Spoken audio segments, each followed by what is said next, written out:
மனம் உள்ளவர் அதில் பாதியை பிறருக்கு தர வேண்டும். மனம் உள்ளவர் குணம் உள்ளவர் மனதுக்கு சுகம் வேண்டும்.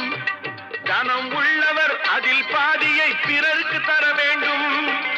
ஆரெங்கும் நீர் விட்டு ஊரெங்கும் சோரிட்டு, ஆரெங்கும் நீர் விட்டு ஊரெங்கும் சோரிட்டு, பாரெங்கும் நலம் காண வரம் வேண்டுமே, பாரெங்கும் நலம் காண